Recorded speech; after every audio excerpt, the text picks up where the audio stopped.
Well, I entered this debate many hours ago. Rambling man, I like that. I entered this debate many hours ago saying I felt like I was on a team, I was on a favorite, and we going into the big game.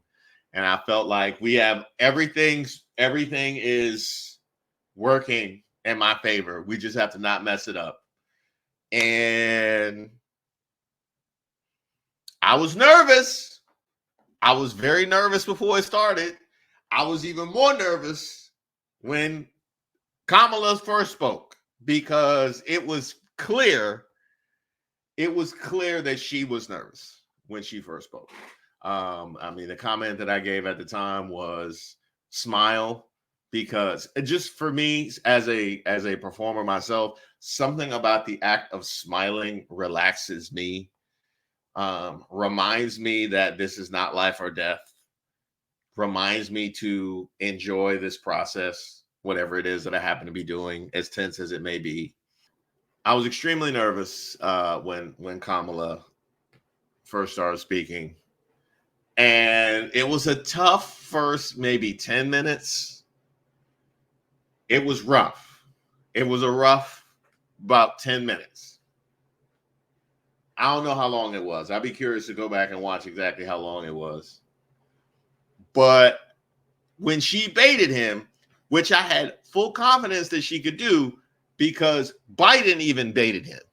Think about that. Biden baited him. That terrible Biden performance, even he baited him. Okay? Donald Trump winning the debate with Biden was like the Boston Celtics winning the NBA title. They didn't play nobody. That don't mean y'all are good. That don't mean y'all are good. Just because you standing there and you won a trophy, that don't mean y'all are good. Okay? Trump was mid to bootleg during that debate with Biden. He got triggered during that debate. He got triggered by a comatose man. So if you get triggered by a comatose man, when they tell you beforehand, don't get triggered. Like when they tell you all you have to do is just calm down and don't get triggered, and you still get triggered by a comatose man, it's easy. That's why Kamala always makes the point about foreign leaders being able to manipulate him. He's so easy to manipulate. Did you see when he was up at the rally after the Obamas had savaged him at the DNC, and he even openly admitted that his handlers have said you need to calm down and don't do personal attacks, and he couldn't help himself. He even admitted, they told me not to, but he can't help himself. He can't help himself. So if that's how he was after like 24 hours to try and calm himself down, there's no way he can help himself in person. So I have full confidence that Kamala was going to be able to bait him and trigger him. And boy, when she did it, oh man, boy, when she baited him, and there's so much ground. There's just so much ground. She had so much stuff that she left on the table, and that's where my frustration with the time comes in, right? That's where my frustration with the amount of time that they spoke comes in, because Trump left so many openings that Kamala could have exploited. She talks about how he's considered a disgrace and he's laughed at on the world stage. And the person he brings up is Viktor Orban from Hungary. Yeah, because Hungary is really the country that we've been thirsting for their respect. Not to mention the fact that, wait a minute, I'm sorry, did you just bring up a dictator? I'm sorry. The man who's trying to run as far away from possible from being a dictator, is that who you brought up? You have his respect. Not only a dictator of Hungary. You couldn't have even brought up Putin or Kim Jong-un. We know how much you love them. You don't got no quotes for that from them. But I'm like, that's such a layup for Kamala, but they didn't go her. For her to be able to say that. The 2025 stuff. Oh, I so badly wanted to be like, look, this assistant is in the videos. This assistant is in the videos. This executive is in the videos. This cabinet member is on the board. JD Vance wrote the forward. Like what? Like why? Why are we playing this game? Like, give it up. This is as bad. You talking about how you don't know what 2025 is as bad as the Stormy Daniels lies. Like, why are you insulting our intelligence? Not to mention the fact that it's really immaterial. You can say you've never heard of it, but if your entire administration is involved in its construction, it's going to happen. So it's not even, you saying you've never heard of it is immaterial. Are you going to fire everybody who was revealed had something to do with it? No. So they all go into the administration. So what are we talking? But she didn't have time to say that. The fact that he talked about, oh, you don't fire anybody. You know, I fired all these people and this, that, and the other thing. You mean the people you hired? You mean the people you hired? Where they do that at? Where they do that at? Where do you get points for hiring badly and firing people? Like, where do they do that at? I'm like, that's where my frustration with time comes in, because so many openings were left. So many openings were left on the table. The black jobs thing. I'm like, when they went to Kamala about the race, and she said it goes all the way back to the 70s, just to give you an idea of how long this mofo been racist. We're going to go back to the 70s, right? Brought up Central Park 5. Trump's response, well, they got to go back 50 years because, you know, they can't bring up blah, blah, blah. If you would have went to Kamala after that, you said the black jobs thing tonight. She could have exploded that, but they did again. They didn't go back to her. So that's where my frustration with the muted mics comes in. Now, the counter argument is, if they would have been more aggressive with the muted mics and been more fair with the talking time, Trump's performance would have been better. Because I think Kamala's performance could have gone through the roof with extra time. Trump's performance would have been better by coming down, because you would have saved him a lot of this meandering. I also think it's wild that there are multiple clips from this debate where Kamala was talking to Trump, okay, and he said something like, I'm speaking now, or whatever, you know, it's my turn, blah, blah, blah, blah, blah. Do you ever remember them keeping Trump's mic muted when he tried to talk?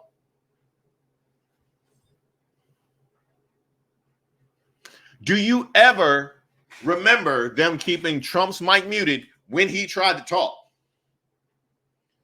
We have multiple instances of her unable to get in.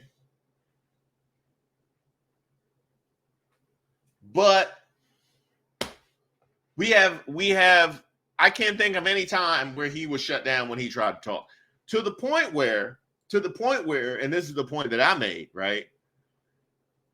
When you interrupt Kamala Harris to transition to the next thing, and then he jumps in and filibusters, that is a colossal red flag. That looks so bad. And that happened multiple times. That looks so bad. You literally interrupted her to go to the next thing during her allotted time, right? To go to the next thing. And then he decides he wants to jump in and you bring his mic up. Now, unless we're going to, again, unless we're going to have it revealed coming up that that he was lined up by the people at ABC because they knew that he had a little thing under his nose and he was going to be wilding out. Short of that, I'm dubious. Oh, Eric said he literally offered no policies. When he said, I have a concept of one, bro, the whole right wing been talking about how she don't have no policies, no specifics. And this dude actually said, I have a concept of one. That whole line of rhetoric should have been dead and buried, but they didn't go to her. I mean, what was said, but still, you know, they all think they're going to do another debate. I mean, I think another debate won't help him. It would only help her. The more time that she has to hit some of the very easy and available targets that ABC did not give her the time to hit today, it's not going to help him. So, you know, I don't know. I am curious. Should I watch Fox News to see what they? I'm not gonna watch. I'm not gonna watch it. Because I'm like expecting them to be honest. Like, why would I do that? Why would I do that? Oh, wait a minute. Oh, that was embarrassing. You know what? I apologize. For that. I just embarrassed myself. Okay. First, a little bit of backstory.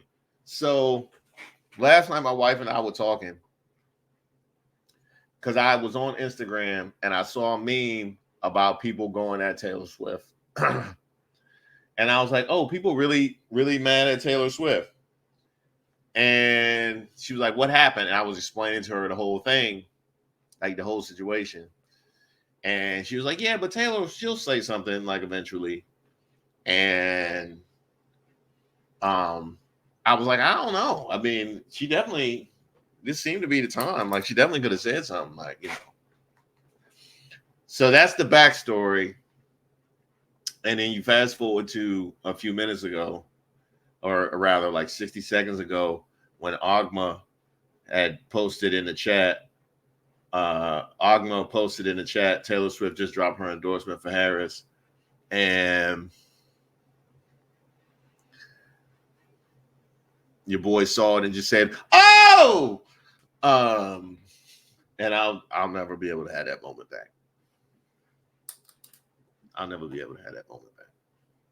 wanted to explain to you the level of shame that I'm feeling right now, because I didn't mean to react like that.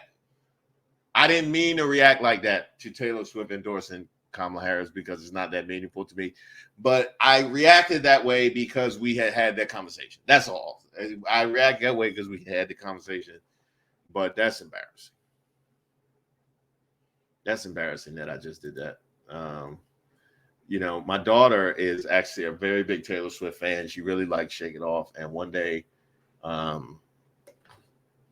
she's going to be watching my work. And she would say, was Daddy a Taylor Swift fan? And Mom was going to be like, I'll tell you.